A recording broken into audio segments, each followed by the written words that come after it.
The New York Ripper could be one step closer to the reveal. Welcome back to Fog Entertainment. Who could it be? Well, this could be the craziest theory of them all. Or could it be the theory that's bang on the money? Because Tom Hardy has reportedly been spotted filming with Michael C. Hall. Now, it's not recently, it's a few months ago now when Resurrection was still being filmed.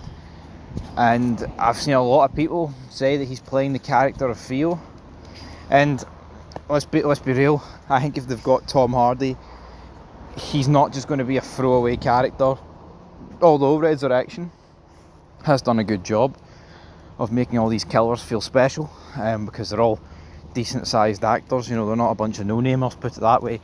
But Tom Hardy would obviously be a big step up on the rest of them, which makes me think he actually might be the New York Ripper. And there's a lot of proof to this because he's actually getting added. Now, Wikipedia, Google, people can edit it, right? But he's actually getting added as a cast member to play Theo. And people may be like, well, why wouldn't they announce Tom Hardy? Why wouldn't they? I think a key reason to why they wouldn't announce Tom Hardy is because, well, if they announced him and he hasn't been in the show yet, and there's a mystery around a certain character, it doesn't take a rocket scientist to put two and two together and be like, well, maybe Tom Hardy's the New York Ripper. I mean, would it be a shame? I mean, I wouldn't necessarily describe it as a shame, to be honest, but at the same time, I do believe we could. I mean, it would be a shame in the sense, it's been spoiled, but here, Tom Hardy's a good actor. I mean, I'm not his biggest fan, not going to sit here and pretend I love Tom Hardy movies. I think I've only been and seen one Tom Hardy movie at the cinema, and it was Venom a couple of years ago, so I'm not going to sit here and pretend the guy's the holy grail. I mean, personally, I'd rather go down the route of Jonah Mitchell being the New York Ripper, but if it is Tom Hardy, then I still think it'll be good. I think him and Michael C. Hall face to face would be good, but there is like conflicting reports of the New York Ripper. I was like, some of these newspaper reports date back to the 90s. I mean, the problem, if they're dating back to the early 90s, I mean, that puts you at a decent age. I mean, Tom Hardy, what age Tom Hardy? Not that he couldn't play somebody older, of course he could. Make up, baby. But I wonder what age he is. Tom Hardy must be about 50. But in terms of all the evidence, it's like Jonah Mitchell, a few things point his direction. Detective Wallace, her partner, Oliva, I don't even know what the guy's first name is. Now, I think things with him, nothing really points in his direction, apart from like him apart from the fact he's actually had quite a lot of screen time. He's law enforcement.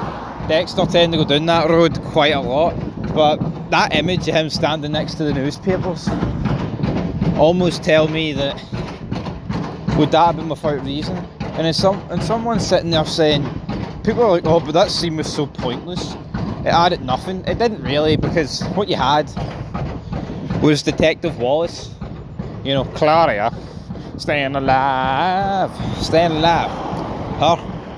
You had her on Google, basically going through the whole Miami PD department, looking at Dokes, looking at Maria, looking at Captain, Spencer, looking at Batista.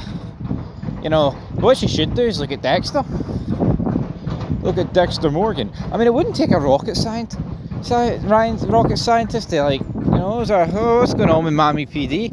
I think it's incredibly unrealistic, the fact that the NYPD have just turned on Batista. Like, I really think it does. Because what you've got to bear in mind is, right, they're like, Ryan Foster's kill is exactly the same as the Bay Harbour Butcher's MO, but they're thinking that Batista set it all up. But how could Batista? I mean, Batista was in Iron Lake when Ryan Foster was killed. So, I think there needs to be another deep dive into the NYPD's jobbing out of Angel Batista. Because by fucking God, folks, I mean, I don't think they've done this guy anything good here. I mean, it honestly feels like he's going to get arrested in some capacity. Batista, former police captain in jail. That's not going to be a good look. I wouldn't be surprised if this season ends and it's, there was 2 Bay Harbour butchers. Angel was helping Dukes. They were partners, worked together a number of years. Aye, it was those 2. I wouldn't be surprised if that's how this season ends for Batista. To be honest, I'd rather that than him dying, because I think that leaves the door open later down the line. Quinn, that might bring Quinn to New York, but Tom Hardy, is he going to be brought to New York? Is he the New York Ripper? I'm going to lean on the side of no, but I think out of actors that haven't been in the show before, he is definitely the one that everyone's talking about. Like, there's not another actor that I'm seeing linked to being the New York Ripper outside of, like, you know, Jonah Mitchell, guys like that, previous characters. So yeah, folks, leave your thoughts down below. Leave it there in the comment section down below. Fear the Walking Dead, a few episodes to review to get caught back up on schedule. That new Alien episode to review. Be lying if I said I was looking forward to it, but anyway, till next time, peace.